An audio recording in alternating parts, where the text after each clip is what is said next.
Cette prédication que vous allez écouter est une production de l'Église évangélique des Assemblées de Dieu du Bénin, Temple Siloé de Bodjo. Pour tout contact, nous sommes joignables sur le plus 229 01 97 36 66 85 ou sur notre page Facebook EEAD Temple Siloé de Bodjo.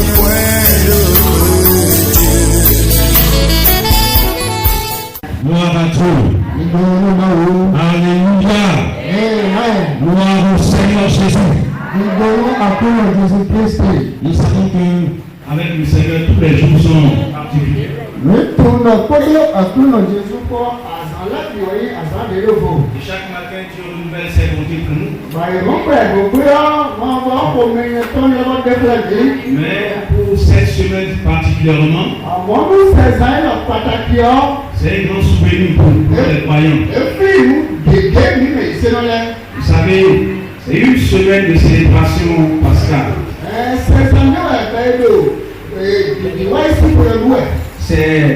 C'est même une recommandation divine.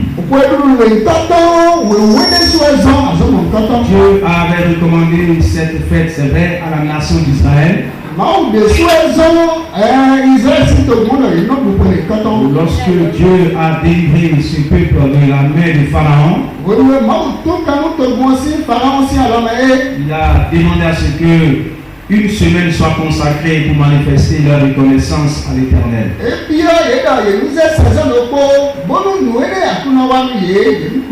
Et pendant cette semaine, il y avait plusieurs rituels qui étaient observés. Dieu aime la reconnaissance. Le Seigneur Jésus-Christ que nous célébrons, lui-même, il aimait la fête de Pâques. C'est à la fête de Pâques, au dernier jour de la fête de Pâques, que le Seigneur va faire une déclaration merveilleuse.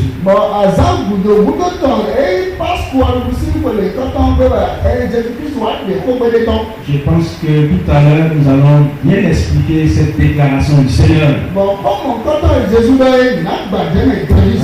C'est elle qui va constituer la 5e fonction du sang de Christ.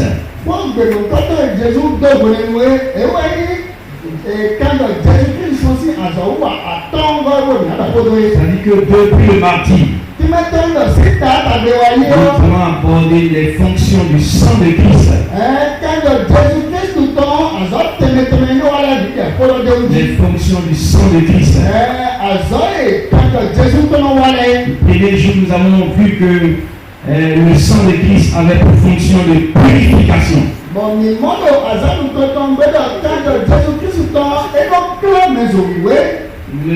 Le deuxième jour, nous avons compris que le sang de Christ avait une fonction pour conjurer les mauvais sorts.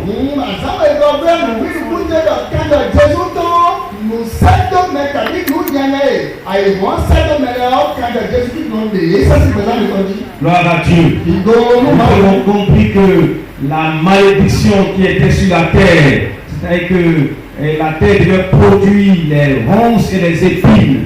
Le sang de Christ détruit cette malédiction.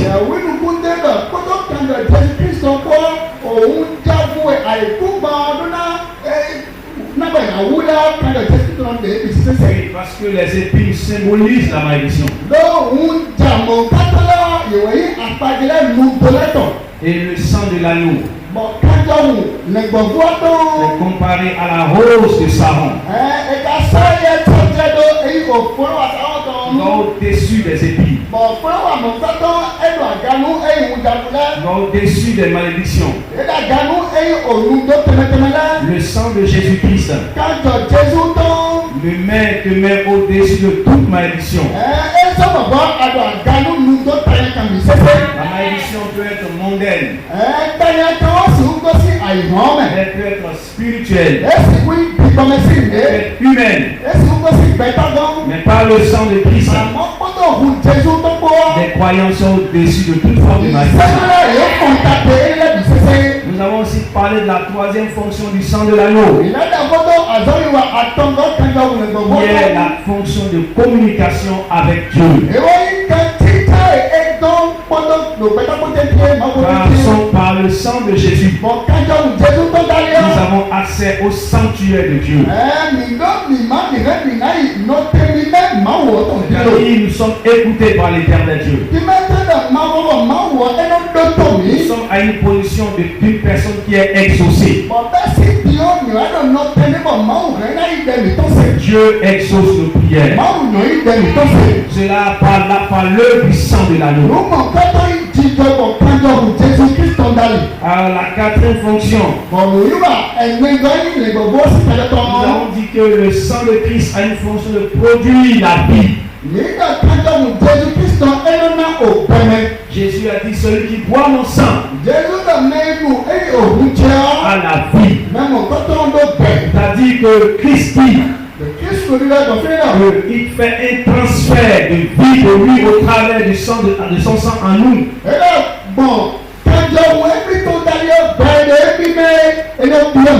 Et lorsque Jésus parle de son sang qui donne la vie, c'est la meilleure qualité de vie qu'il faut.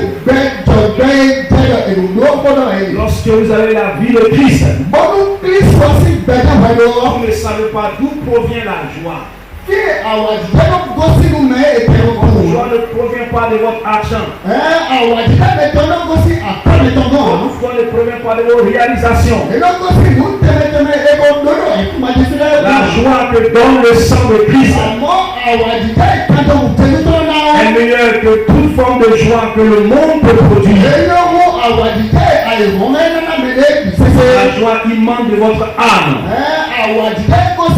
La paix provient de votre âme, de votre homme intérieur. Vous sentez une présence, la présence divine. Le sang de Christ produit la vie. Gloire à Dieu. Et nous avons vu aussi que c'est par le sang de l'agneau que nous recevons la guérison.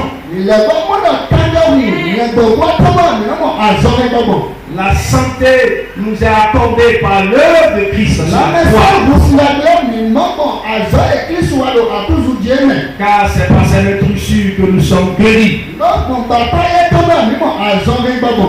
Aujourd'hui, nous allons voir la cinquième fonction.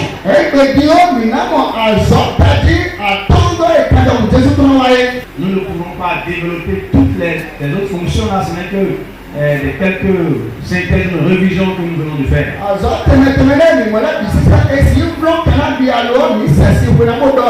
je pense que ceux qui étaient présents dans la semaine ont été certainement bénis. Dieu a fortifié leur foi. Ils ont été renouvelés certainement. C'est vrai que jusque-là, nous avons demandé des témoignages, mais je n'ai pas reçu encore quelqu'un qui voudrait rendre un témoignage de ce que le Seigneur a fait dans sa vie durant cette année. Mais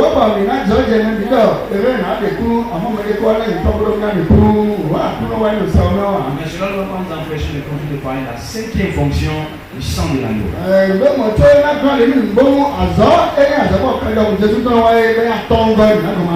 Nous sommes prêtés oreilles. Nous sommes dans Marc chapitre 14.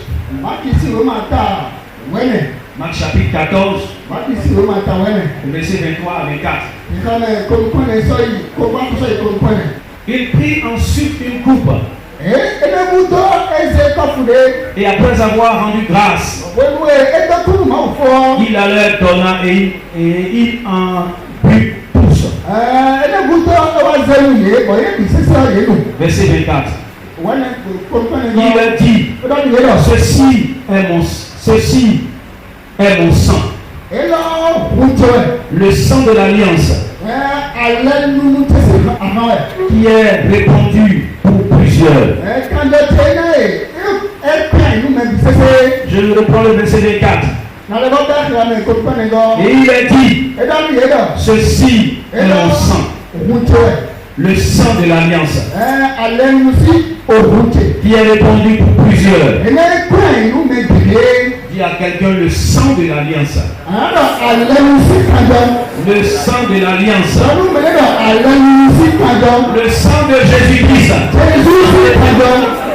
a une fonction d'alliance avec Dieu le Père. Alléluia. Le sang de Jésus a une fonction d'alliance avec Dieu le Père. Dans Marc chapitre 14, verset 23 que nous venons de lire,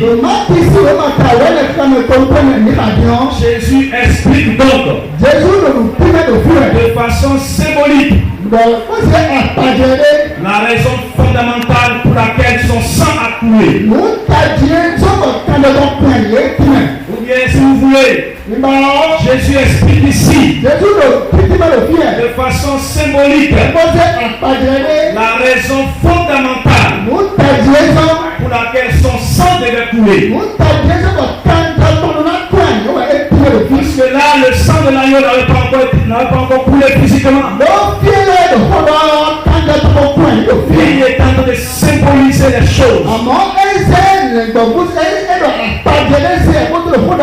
Et d'ailleurs, depuis longtemps, avant que Christ ne parle, maintenant son sang n'avait pas encore coulé.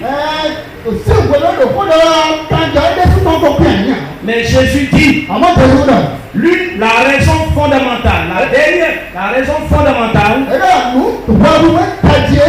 pour laquelle son sang devait couler,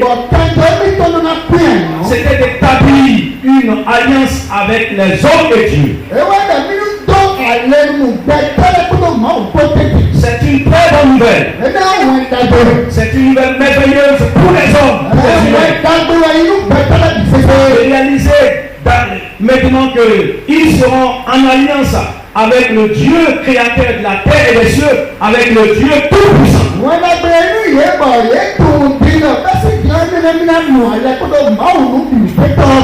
Et la Bible explique comment c'est cette alliance-là. La Bible qualifie cette alliance. Dans Hébreux chapitre 8, le verset 6. Il dit, mais maintenant, il a obtenu un ministère d'autant supérieur, qui est le médiateur d'une alliance plus excellente, qui a été établie sur des meilleures prouesses. Ce n'est pas seulement une simple alliance avec Dieu, mais la Bible qualifie l'alliance par le sang de Christ comme une alliance plus excellente.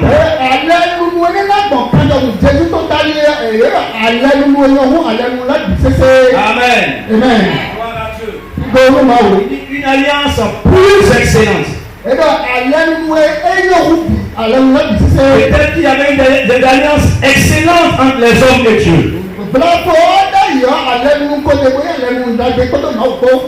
Peut-être aussi qu'il y avait des alliances moins excellentes entre les hommes et Dieu.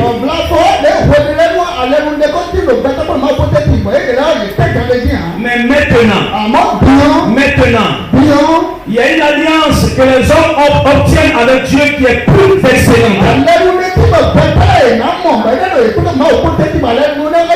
Et c'est l'alliance par le sang de l'agneau.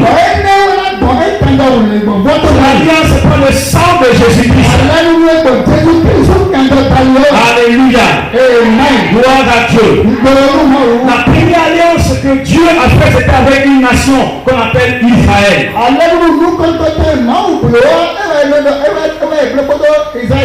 Lorsque Israël est sorti de l'Égypte, Dieu va établir une alliance avec ce peuple. Et cette alliance devait être manifestée par l'obéissance des lois que Dieu avait données à Moïse.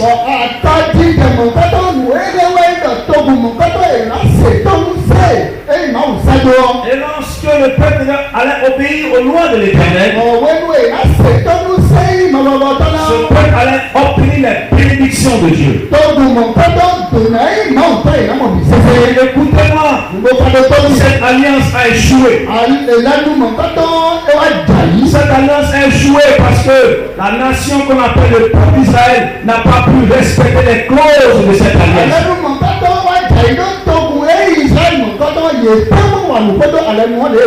Ce n'est pas que la loi que Dieu avait donnée était mauvaise, mais elle ne faisait que montrer la culpabilité des hommes. Elle n'avait pas la force, la capacité de débarrasser des hommes du péché. Mais écoutez-moi, la première alliance, cette alliance dont je parle avec la nation d'Israël, a été inaugurée par le sang des taureaux.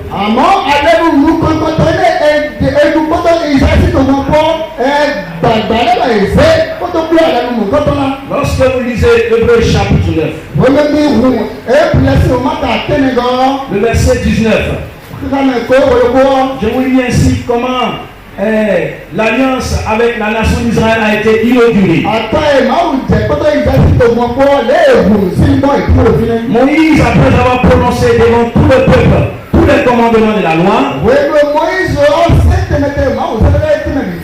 plus de sang des veaux et des boucs, avec de l'eau, de la laine écarlate et de l'hysope.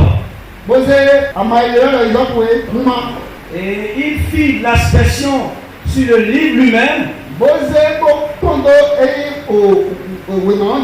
et sur le peuple en disant: ceci est le sang de l'alliance que Dieu a ordonné pour vous.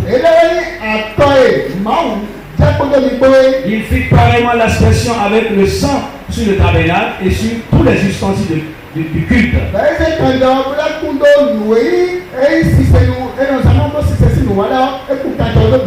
Donc la première alliance, sinon l'alliance que Dieu avait fait avec toute une nation, parce que Dieu avait fait des alliances, il a fait alliance avec Abraham, il a aussi fait des alliances avec des individus. Mais là, je parle de l'alliance que Dieu a fait avec tout un peuple. C'était toute la première fois que Dieu va faire une alliance avec un peuple. Et cette alliance a été inaugurée par le sang des taureaux et des boucs.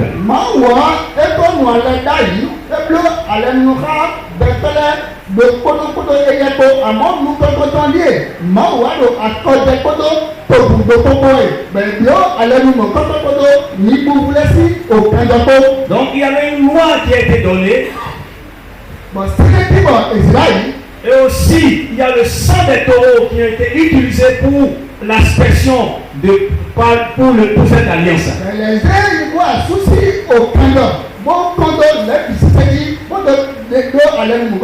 Et cette alliance avait aussi un intermédiaire. L'intermédiaire de cette alliance, c'était Moïse. Moïse lui-même était un homme qui avait besoin de la sanctification. Donc lorsque nous réunissons les éléments qui ont servi à l'alliance avec le peuple d'Israël, la loi qui n'avait pas la capacité de délivrer les gens du pouvoir du péché, le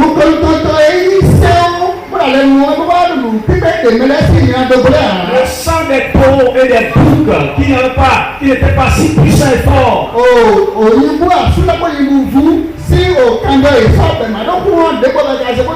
l'intermédiaire de cette alliance qui était Moïse.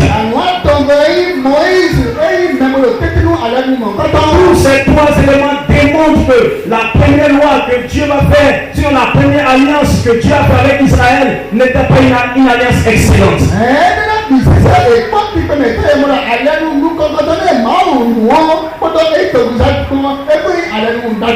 avait des failles, il avait des faiblesses. Mais Dieu va penser à une autre alliance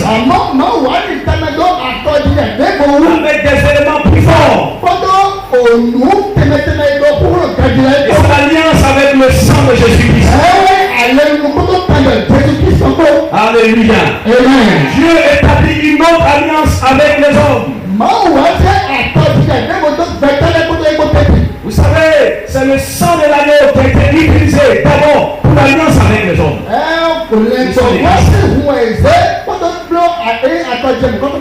Le sang de Christ est versé sur la croix. Nous avons deux preuves que le sang de l'agneau est versé sur la croix.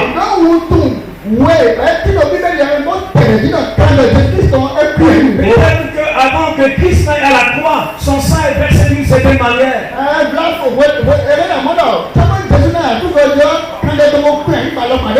Mais ce n'est pas là que l'alliance a été établie. Là où l'alliance a été établie, c'est à la croix.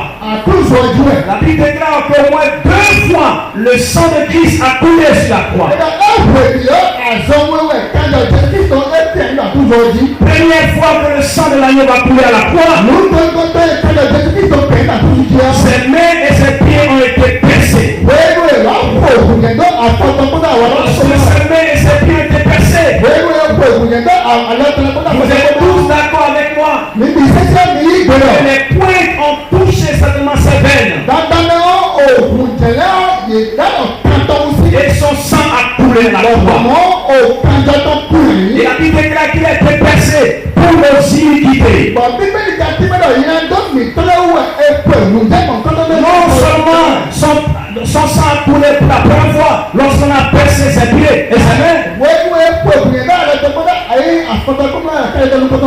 mais quelques temps après, alors qu'il était encore sur la croix, les soldats ont pris une lance. Ils ont percé ses côtés. Ils ont percé son côté. Ils ont pris donc une lance. Et ils ont percé son côté. Et la Bible dit que lorsqu'ils ont percé le côté du Seigneur, le sang et de l'eau sont sortis. Alléluia. Alléluia. Le sang et de l'eau ont jailli de sa côté. Il y a donc une preuve claire et certaine que à la croix, Jésus a fait couler son sang. On ne pouvait pas savoir, mais quelle est la raison fondamentale pour que le sang de l'agneau coule à la croix? Mais avant d'aller à la croix, Jésus va donner de façon symbolique la révélation de la raison pour laquelle son sang devait couler.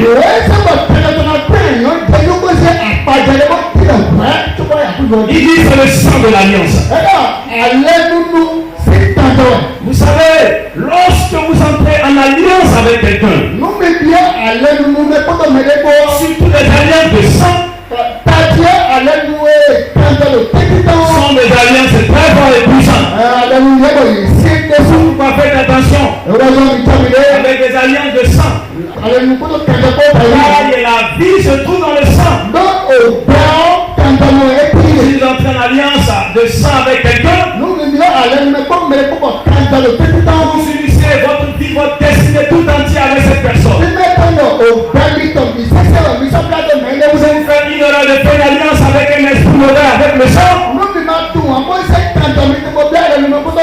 Vous mettez votre destinée tout entière dans le même esprit mauvais. Quand vous faites une mauvaise alliance, peut-être pas, je ne sais pas, par une fantaisie d'amour.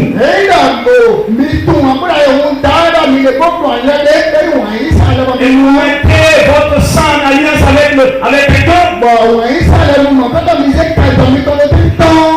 Écoutez, votre vie, votre destin se trouve entre les mains de cette personne.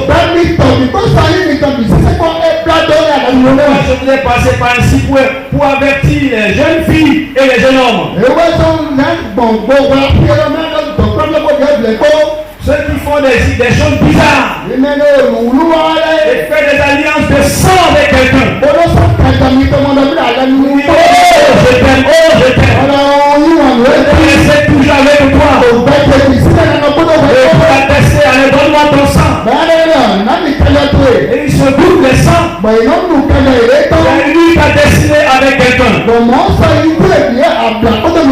Si ton sang est pauvre, la vie c'est la porte pour le monde. C'est un charlatan. Les démons qui sont vont venir dans ta vie. Destiné sera contre les paris.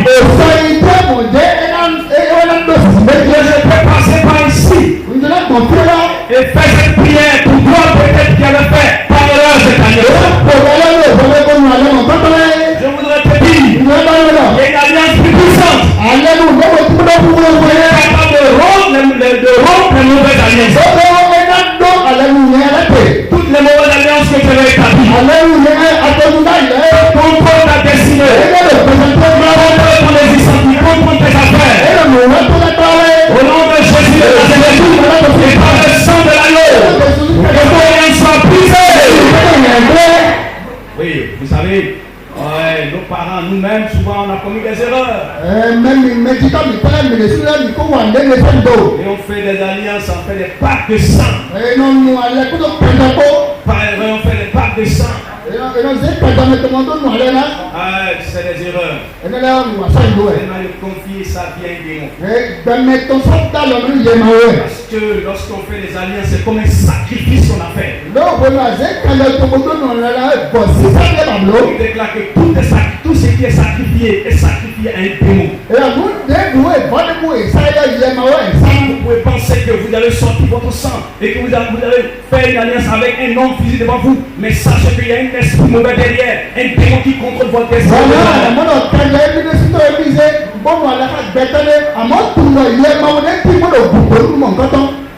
Alors, c'est pourquoi on devait faire attention aux alliances de un jeune homme qui s'est converti nouvellement. Son père était charlatan. Mais il avait fait une alliance de sang avec son père. Avec le petit de son père. Vous savez, ce jeune homme, il ne savait pas, mais quelques temps après, il s'est retourné encore dans le monde païen. Le lien du sang le poursuivait. Juste vous expliquer que l'alliance avec le sang est puissant, avec le sang humain.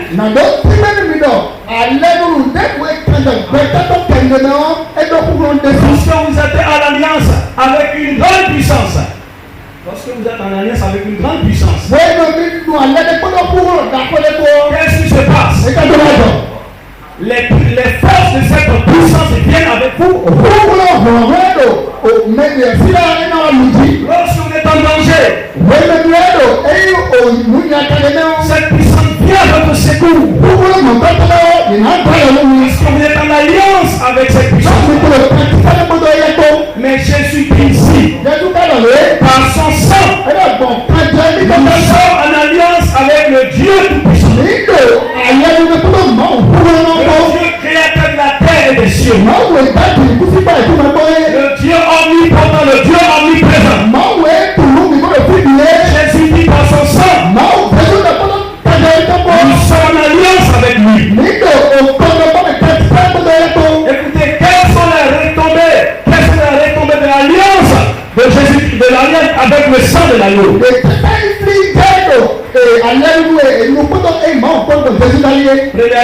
Premièrement, nous avons le pardon des péchés. Deuxièmement, écoutez, quand j'ai dit que vous avez le pardon des péchés, vous n'avez pas peut-être senti la joie dans votre cœur. La Bible dit, heureux l'homme à qui son iniquité est pardonnée. Il est plus sur une culpabilité. L'une des choses qui apporte la joie à l'intérieur de l'homme, c'est lorsqu'il est pardonné de tout son péché. Et la retombée de l'alliance par le sang de Christ nous pardonne de tous nos péchés. Et de toute forme de culpabilité. Deuxième chose, l'alliance par le sang de Christ c'est la délivrance de la puissance de Satan. C'est la délivrance de la puissance des démons et des dominations. La troisième chose, que le sang de Christ fait, c'est que nous recevons la vie divine. Le transfert de vie de Dieu qui vient à nous. Vous êtes à une position où Dieu peut déverser en vous sa vie. L'autre retombée, c'est que vous devenez enfant de Dieu. Héritier du Dieu créateur de toutes choses. Sixième chose, c'est que vous êtes capable de recevoir le baptême du Saint-Esprit. Septième chose, c'est que vous avez accès au trône de Dieu. À tout moment, recevoir miséricorde, grâce et force et secours.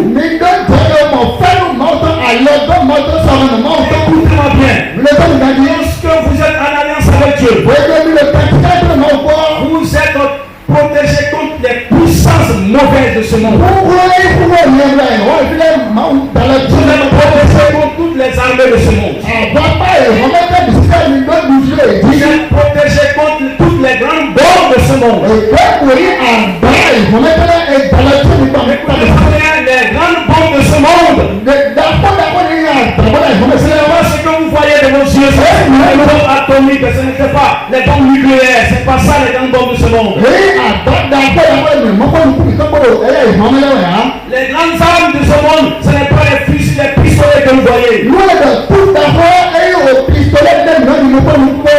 ce n'est rien de ces choses. Ce n'est pas les grandes choses de ce monde. Les grandes armes de ce monde, les grandes armes qui détruisent, qui tuent les hommes sur la terre. C'est le péché, les puissances démoniaques, les malédictions. Mais lorsque vous êtes en alliance avec Dieu, vous êtes protégé contre les malédictions liées au péché. Vous êtes en sécurité. Sécurité absolue. Alliance par le sang de l'agneau. Oui, c'est l'alliance la plus excellente. Dans ce monde, les gens font des alliances. Ils font des alliances entre eux. Mais tout va bien. Toutes ces alliances ne sont pas des alliances excellentes. Parce que les enfants des alliances dans ce monde, et ils se trahissent encore eux-mêmes. Ils se trahissent même dans l'alliance. Ils font même encore une autre alliance. Ils font d'alliance en alliance. L'alliance se présente le succès. Mais avec le sang de Jésus, c'est la dernière et unique alliance parfaite que Dieu établit avec les hommes, c'est terminé. Écoute-moi bien, Dieu ne va pas revenir sur ton alliance. Il ne reviendra pas avec l'alliance établie par le sang de l'agneau. L'alliance est perfecte. Elle est accomplie une fois pour toutes. Et quand tu y crois, mon frère, donne la bénédiction de cette alliance. Lorsque Dieu a fait alliance avec Israël, il a promis la bénédiction sur Israël. C'est Deutéronome chapitre 8. On a découvert la bénédiction accompagnée de cette alliance. Écoutez-moi bien. Si Dieu a établi une alliance, qui n'est pas parfaite, mais qui avait tant de bénédictions, je me demande, l'alliance est plus excellente. Quelles sont les bénédictions qu'elle va contribuer? L'alliance avec Israël disait que Israël serait la tête et non la queue. On est la béni, on retrouve la béni. La chance est la béni. On veut la prospérité. Toutes les nations qui se lèveront devant eux vont tomber. L'alliance est une alliance extraordinaire. Nous verrons parlant. Lorsque tu écoutes les éléments de cette alliance, tu te dis que cette nation était bénie. Mais écoutez, nous réalisons que c'était une alliance qui était basée uniquement sur les choses de ce monde. Mais l'alliance avec l'Éternel, par le sang de Christ, par les choses célestes. Alléluia. L'alliance avec le sang de l'agneau. La bénédiction est basée sur les choses célestes. Les choses célestes. Nous sommes la bénédiction du ciel. Un héritage céleste. Vous pouvez être béni par le ciel. En ce moment, frère, que devons-nous faire face à cette alliance? Que devons-nous faire? Cette merveilleuse alliance. Vous savez, nous devons vivre et marcher dans la sanctification. Hébreux chapitre 10, verset 19 dit ceci. Hébreux chapitre 10, verset 19 à 22. Il y a ainsi donc, frère, puisque nous avons au moins du sang de Christ, une ligne entrée dans le sanctuaire, par la route nouvelle et vivante qu'il a inaugurée par son au travers de l'histoire, c'est-à-dire de sa chair. Et puisque nous avons un souverain sacrificateur établi sur la maison de Dieu, approchons-nous avec un cœur sincère, dans la plénitude de la foi, le cœur purifié d'une mauvaise conscience et le corps lavé d'une eau pure. Nous sommes appelés donc à marcher dans la sanctification.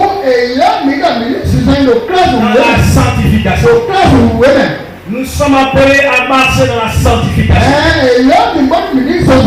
À nous éloigner du péché. Parce que Dieu a établi une merveilleuse alliance avec nous. Deuxième chose, nous devons chercher à grandir dans la grâce de Dieu. La Bible dit, retenons fermement la profession de notre espérance. Retenons fermement la profession de notre espérance. Car celui qui a fait la promesse est fidèle. Nous devons garder la foi. Nous devons avoir la foi en Dieu. Notre foi doit toujours grandir et surtout la foi de la grâce de Dieu. Gardez cela toujours. L'espérance doit être l'angle de notre âme. Parce que celui qui a fait la promesse ne ment point.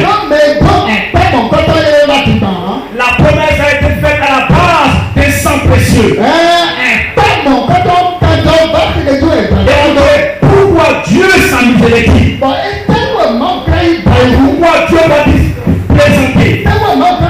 Pourquoi Dieu va mentir? Et mentir sur son fils unique.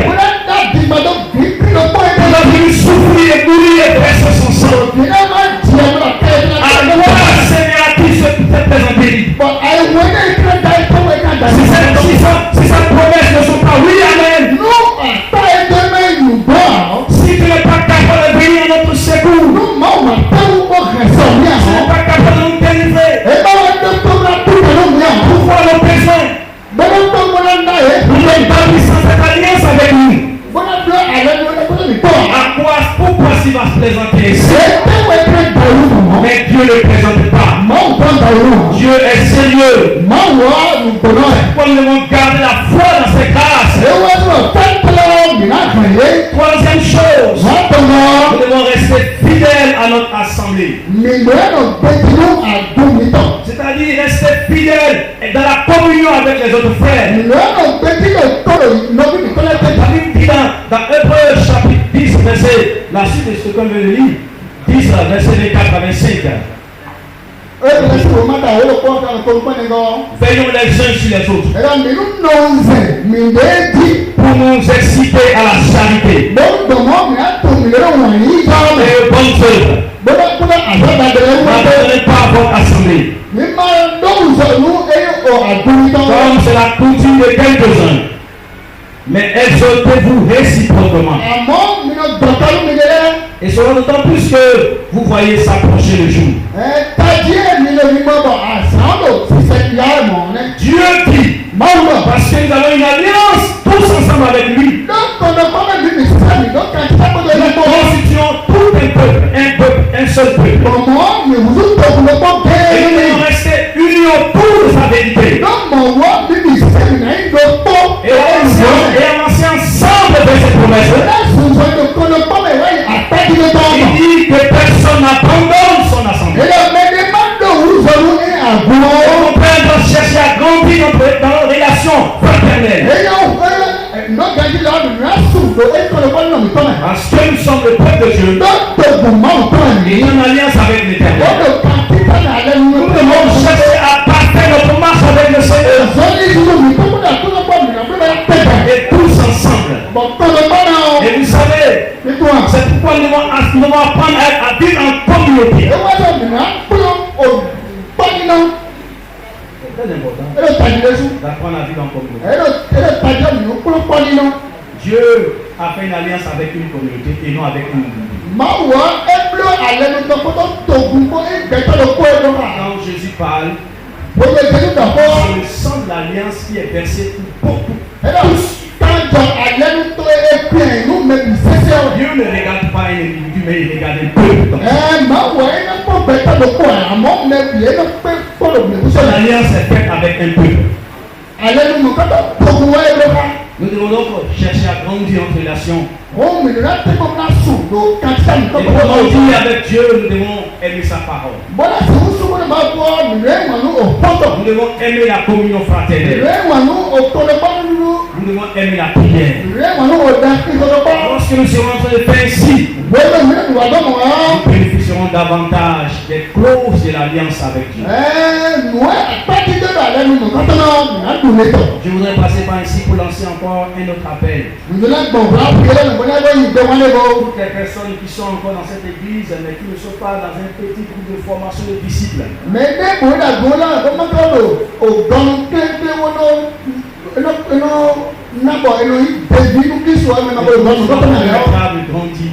De connaître mieux le Seigneur. Si vous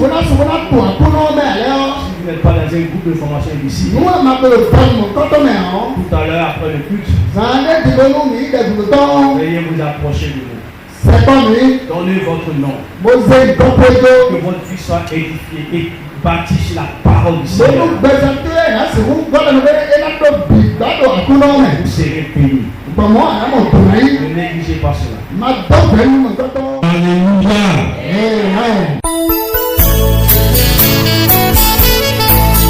Cette prédication que vous venez d'écouter est une production de l'Église évangélique et des Assemblées de Dieu du Bénin, Temple Siloé de Gbodjo. Pour tout contact, nous sommes joignables sur le +229 01 97 36 66 85 ou sur notre page Facebook EEAD Temple Siloé de Gbodjo.